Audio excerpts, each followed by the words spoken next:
অর্জুন সিং এবং সোমনাথ শ্যামের মধ্যে দ্বন্দ্ব চলছেই, আর এই আবহে এবার বার্তা দিলেন সুব্রত বক্সী। সুব্রত বক্সী তিনি বলছেন যে এটা মান অভিমানের সময় নয়, এটা যুদ্ধ জয়ের সময়।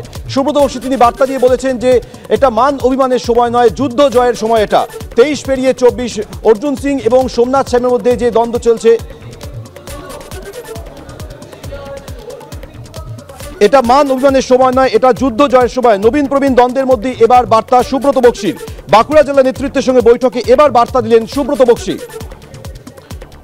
23 পেরিয়ে 24, নতুন বছরও দ্বন্দ্ব চলছেই তৃণমূলের মধ্যে। এটা মান অভিমানের সময় নয়, এটা যুদ্ধ জয়ের সময়। নবীন প্রবীণ দ্বন্দ্বের মধ্যেই বার্তা দিলেন সুব্রত বক্সী।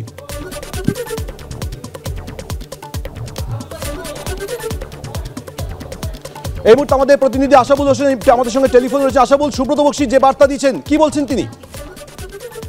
দেখো, আজকে বাঁকুড়া জেলা নেতৃত্বকে নিয়ে তৃণমূল ভবনে বৈঠকে বসেছিলাম সুব্রত বক্সী। লোকসভা ভোটের প্রস্তুতি নিয়ে আজকে সেই বৈঠক করেন তিনি, এবং সেই বৈঠকে সুব্রত বক্সীর মূল বার্তা যে ঐক্যবদ্ধভাবে লড়াই করতে হবে এবং নিজেদের মধ্যে যে খুচরো ঝামেলাগুলো রয়েছে সেই ঝামেলাগুলো মেটাতে হবে। এবং সেটাতে বলতে গিয়ে তিনি বলেন যে এটা মান অভিমানের সময় নয়, এটা যুদ্ধ জয়ের সময়। মান অভিমান ভুলে ময়দানে নামুন এবং সবাই মিলে একসাথে কাজ করতে হবে। এবং সেই সঙ্গে তিনি বলেছেন যে রিপোর্টটা পঞ্চায়েতে তৃণমূল কিভাবে ফল করেছে বাঁকুড়াতে, সেই রিপোর্ট আজকে ব্লক ওয়াইজ জমা দেওয়া হয় সুব্রত বক্সীকে, এবং তাতে দেখা গিয়েছে যে অনেক ভালো ফল 2019-এর তুলনায় তৃণমূল করেছে। এবং যে দুটো লোকসভা আসন রয়েছে তাতে তাদের দাবি যে লক্ষাধিক ভোটে তারা এগিয়ে রয়েছে। ফলে সুব্রত বক্সী আজকে মূল বার্তাটা দিয়েছেন যে ঐক্য বজায় রাখতে হবে, নিজেদের মধ্যে ক্ষুদ্র যে মান অভিমান আছে খুচরো ঝামেলাগুলো মিটিয়ে ফেলতে হবে, কারণ এখন মান অভিমানের সময় নয়, এখন যুদ্ধ জয়ের সময়। লোকসভা নির্বাচন সেই যুদ্ধের কথা মাথায় রেখে সকলে ঐক্যবদ্ধভাবে ময়দানে ঝাঁপিয়ে পড়ুন, এই বার্তাটাই দিয়েছেন বাঁকুড়া জেলা নেতৃত্বকে সুব্রত বক্সী। আশাবল, তুমি আমাদের সঙ্গে থাকো। সুব্রত বক্সী তিনি বার্তা দিয়েছেন বাঁকুড়া জেলা নেতৃত্বের সঙ্গে বৈঠকে যে এটা মান অভিমানের সময় নয়, এটা যুদ্ধ জয়ের সময়।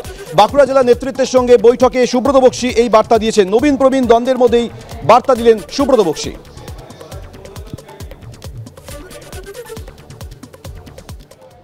বাঁকুড়ায় কোনো গোষ্ঠীর দ্বন্দ্ব নেই, কোনো বার্তাও নেই, ঠিক আছে?